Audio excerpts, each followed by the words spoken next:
I myself, I don't prospect like a telemarketer.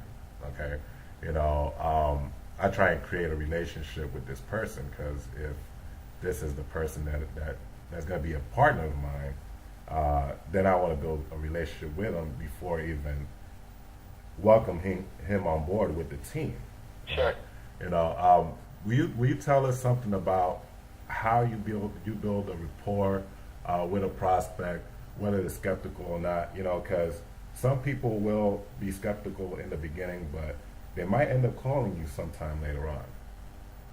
Yeah, that's a great point. And, we've had many people that have taken sometimes 6 months or a year or even 2, 3 years to join us that we met back, in the early stages of our business when we were just getting started. But I always tell people, your warm market and the people that you're prospecting, if you do develop that relationship with them and you do keep in contact with them and you do keep that line of communication open, they may not, lead you to see this. They may not really let on, but they're watching you.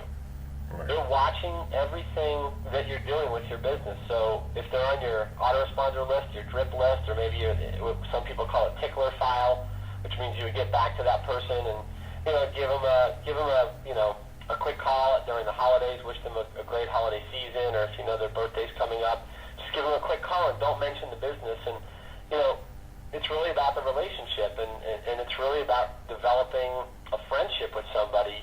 And sure, there's business involved, and it may not take place right away, but sometimes the best relationships begin with the best foundation. And, that means that there's a lot of years of stability there before somebody makes a decision to come on board. And, we always say that those that believe, like, and trust you are the ones that are going to sign up with you. But, Raz, I think what you're referring to also is, when we're prospecting in a cold market, we have to sort and sift for those right people that we feel we could have a relationship with. So I tell everybody, before you even pick up the telephone, you better be very specific about who you're looking to partner with. Right. You better be real sure about that person that you want to show your business to, because like you said, if you do sponsor them, then that means, you're not closing a deal, you're opening up a new friendship, you're opening up a new relationship, and you're opening up the beginning of something that could be long-term for many, many years, if not a lifetime. So just like when you went out and looked for maybe a spouse, or you're out looking, when you were in a single person, you were maybe looking for a life partner or a mate, spouse, wife, husband, girlfriend, boyfriend, whatever the case may be, you had some pretty specific guidelines that you were, looking for that person. They had to be a certain maybe look, or maybe have a certain background, maybe they had a certain, level of education, or maybe they spoke a certain way, and, you had this expectation of the perfect or ideal mate, and so you knew who you were looking for, and you never really want to break, from that specific parameter. So in other words, you don't necessarily want to make exceptions to the rules. So before you start prospecting, know who you're looking for. See, you might be looking for somebody like myself. Not me specifically, but I'm saying like myself. I look for somebody who's warm and friendly and easy to talk to. Somebody that's excited about their future. Somebody that's looking for change in their life. Maybe they have challenges right now, but they see how things could be, not how they are today. And they're very, very open to looking at different opportunities, or a new opportunity that they can use to change their life. And so ultimately, I'm looking for somebody as much as they're looking for me. I want to find that person who's seeking a mentor, a trainer, a leader, somebody that has had success and they're willing to follow with very, very low resistance. That is, I couldn't have said that any better, Aaron. What inspires you today? What inspires you today? Well, that's a good question. I just had a conversation just a few hours ago with my mom, who's coming out to visit me and my family here just in the next few days, for her second trip out to see her new grandson. And what inspires me is to be able to spend time with my family the way I've been spending time for the last 5 weeks, putting in maybe 3 hours a day, 2 to 3 hours a day into my business, and teaching other people how to do that. I'm inspired by other people who are motivated, who are self-motivated to live a life of complete and total freedom.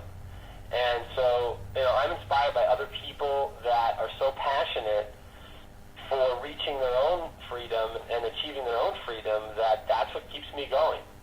I feel that there's a lot of work to be done out there, and there's a lot of people that really crave the kind of freedom that my family and I are privy to, experience, and we're blessed to be able to experience, just spending time together and doing very little for our business over the last 5 weeks. But, we're here for our team, but we're just not active like we were before the baby came. And I knew during the pregnancy, my wife's pregnancy, that I had, a due date that I had to, produce as much as possible so that I could take off for a couple of months and not have to worry about my business or about income or about showing up at a job or commuting or having a boss or anything that would hold me back from, providing for my family and spending quality time with them. Because ultimately the greatest reward in this business for us, and maybe this is true for a lot of other people, I'm sure it is, this business is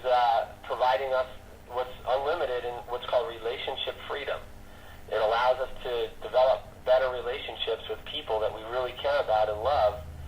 And there's nothing better for, a home business entrepreneur to be able to, invest that time with their kids and make every moment count and make it fun and make it memorable. And that's what this success in our industry offers to anyone out there who's willing to go after it and not stop until they achieve those goals and reach those levels of success that they came here for. That's great. So they just got to basically, so for everyone out there, you just got to search for ideas and continue on with your vision, with your goals, and, just basically stick with it. And I just want Aaron just to close this video out with one of your analogies and your quotes, and then we can be going from there. Well, I'll just kind of piggyback on what you just said, Raz. You said something about keep the vision. They say that it's the follower, who's looking for the leader. So it's the leader that leads the follower, but it's vision that leads the leader. And so as long as you're crystal clear and you know exactly what you want out of your business and from your life, and you feel fulfilled in every way possible, then you have reached that success that you came here for. So the first step is to imagine what's possible. Second step, to believe that what's possible is possible for you. Now here's the third step, and that is to go to work and make it real. Go to work and make it real.